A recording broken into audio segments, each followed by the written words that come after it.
These are the notes for section 10.2.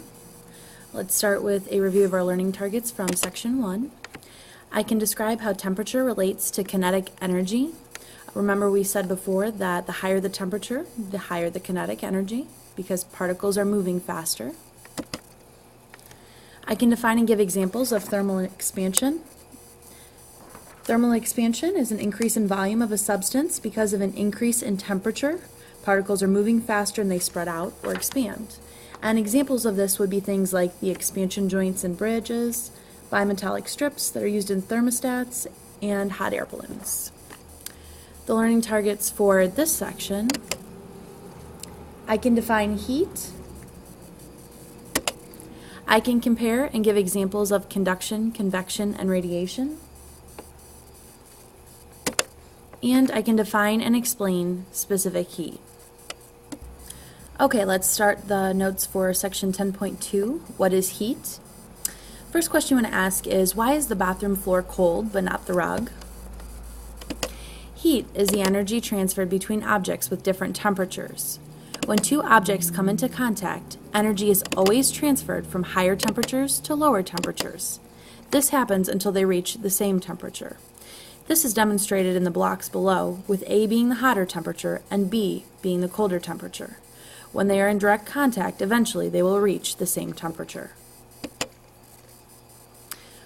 Just a review, thermal energy is the total kinetic energy of the particles that make up a substance. Remember, we measure this in joules.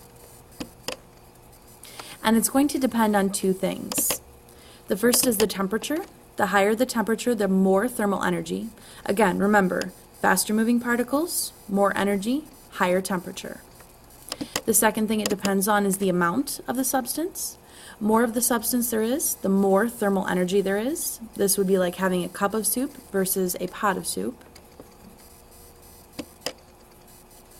And why is the steering wheel or belt buckle hotter in your car than the cloth seats?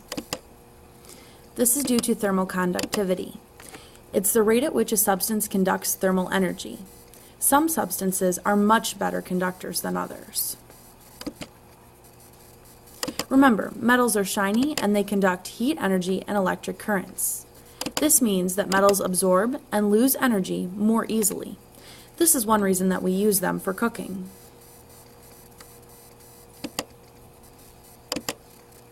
Specific heat is the amount of energy needed to change the temperature of 1 kilogram of a substance 1 degree Celsius.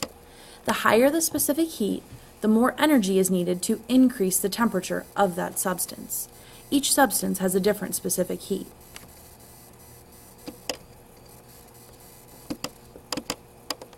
Unlike temperature, energy transferred between objects cannot be measured directly. In order to calculate the energy transferred, we use heat as the amount of energy transferred between two objects at different temperatures. Remember, it's going to move from high to low. In this instance, heat equals the specific heat times the mass times the change in temperature. By change in temperature, we mean the ending temperature minus the starting temperature. There are several different types of energy transfers that occur. The first one that we'll talk about is conduction. Conduction is the energy transfer of thermal energy from one object to another through direct contact. Conductors are substances that transfer thermal energy well. Examples of these would be things like pots and pans, stove burners, and lightning rods. Insulators are substances that do not transfer thermal energy well. They would be things like wood, glass, oven mitts, and fiberglass. Convection is the transfer of thermal energy by the movement of a liquid or gas. Convection currents are the circular motions of liquids due to density differences that results from temperature differences. They're demonstrated in the pictures below. The final type of energy transfer we're going to talk about is radiation. It is the transfer of thermal energy through electromagnetic waves, visible light, UV, infrared. This causes the greenhouse effect, which is the Earth's atmosphere trapping heat and light energy. Without the greenhouse effect, there would be no life on Earth. You hear about this frequently in the news. We talk a lot about greenhouse gases. This final picture here shows how Conduction, convection, and radiation affect pretty much everything. Pictured is an example of cooking. Convection would be the water currents moving. Conduction would be the direct contact of the flames on the pot, and radiation would be the heat that you feel from the fire.